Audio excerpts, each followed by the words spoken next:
This movie was very odd to say the least. Um, well, the movie is Robin. It's kind of random. The plot describes is two unemployed people become friends, and then a hitman tries to kill him. Of course, I'm not saying the direct plot, but that's what it says in the description. So Robin Williams goes to show up for work. He's pretty high up. Doesn't really matter. But he's pretty high up, and he goes in the office to have a meeting with his boss, and he gets fired by a parrot because the boss is like busy or something. Yet he had time to train the parrot to fire him. They do critique that, they make fun of that. But still, I find it kind of dumb. You can't just point out that it's dumb and then, you know, like he's like, oh, he had time to train the parrot, yet he can't be here in person to fire me. Like, it doesn't change that it's dumb. It's extremely funny at times, and other times, honestly, not that funny. He has a wife, but she quits. Um, um, no, she's about to be his wife. She quits being his girlfriend after he buys guns or whatever, and then she's completely out of the movie because it's not the same man she was marrying or whatever. She's honestly pretty understanding about it though. She's like, I understand some people make crazy impulse decisions. And you recently went through a traumatic event, and I understand that. It becomes a problem because he's like, um, he tries to get her to go to a fucking gun course far away in the snowy mountains and learn how to defend himself with guns, and she's clearly not into that. And she says, if you leave, I'm not going to be here when you get back. We never see him go back, though. So we just obviously know that she is done with him, and she's never mentioned again in the movie. He doesn't even really seem that sad about it. Doesn't even mention it to his friend. I can't even remember his name in the movie. Sonny Palso. Yeah, Sonny Palso. It says John Goodman's in the movie, but I did not see him in the movie. Maybe he was a background actor. Anyways, yeah, Sonny. Um, I don't know about him. It was a different character. The hitman also is kind of racist. Yet near the end of the movie, they try and make him be a good person or somewhat. It's kind of weird. He says he puts on an accent to rob a place, and he calls people honky mofos. That's the direct quote. And they actually love to bring that up. They bring the fact up that it's so ridiculous that he said that. Like, so many times in the movie. It's ridiculous. We get it. You wrote in the script that he said honky mofo, and you find that absolutely hilarious that you gotta bring it up 50 times in the movie. But yeah, he tries to say that he put on a fake accent because people blame it on the blacks anyway and laughs about it and shit. It's just gross. But near the end of the movie, they're like, "Oh yeah, he actually didn't kill that famous person that he claimed to kill. So he's a good person, I guess." They'll chill and chat with him and talk with him.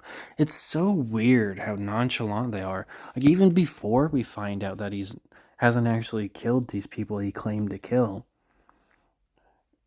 they're talking about him like he's a good person, and it's weird. It's such a bizarre twist. Um, this movie's also rated R, but it's not violent. There isn't any graphic sex scenes. There is kinda a sex scene early on in the movie where they have a porno on the TV, but you really don't see that much. The only kind of reason I can see it for it being rated R is the fact that Robin Williams says fuck twice.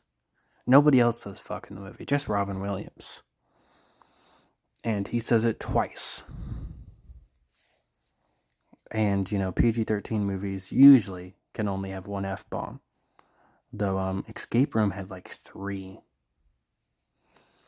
And it was PG-13.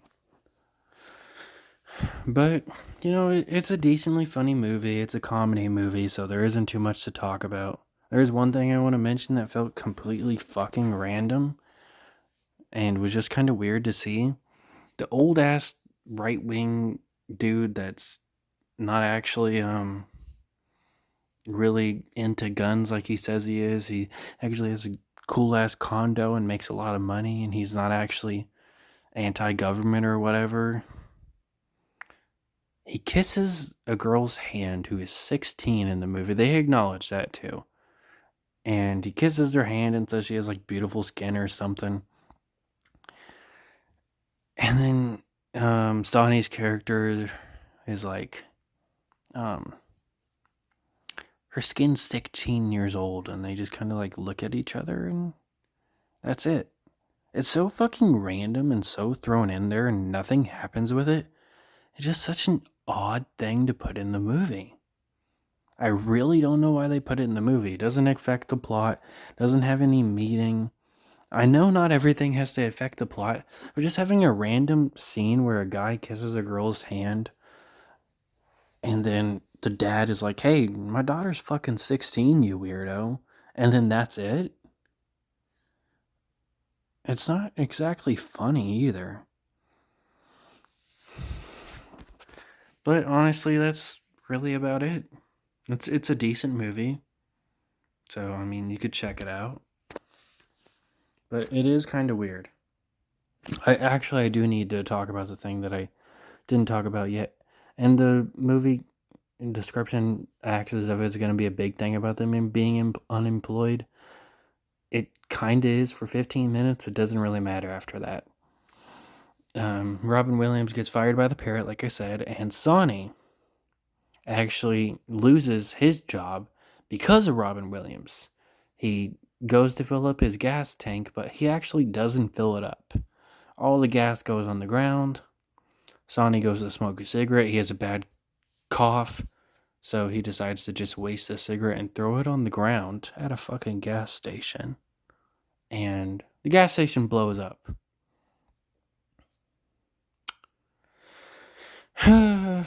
It's just kind of weird.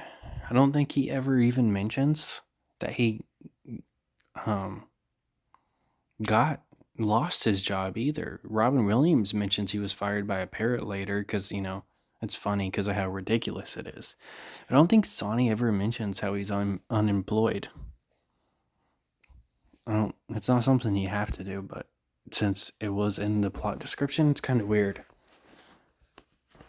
Anyways, then he never finds out that Robin Williams is kind of the reason he lost his job, and that also kind of makes it kind of weird that Robin Williams never ran out of gas because he goes to a faraway place in the snowy mountains in the car that he actually never filled up. So it's clearly just him trying to put these two guys together plot wise, but they really didn't need to. They just could have had, since the whole reason they meet is a guy tries to rob them while they're at a bar, and Robin Williams is sad because he got fired. But Sonny doesn't really seem like he's sad that he lost the gas station. Like I said earlier, I don't think he really talks much about the fact that he lost his job besides maybe one scene. So there's that. He easily could have just had them bump into each other at the bar, and the guy tried to rob him, like what happens in the movie. There didn't have to be a whole gas station blowing up thing because it was just kind of odd.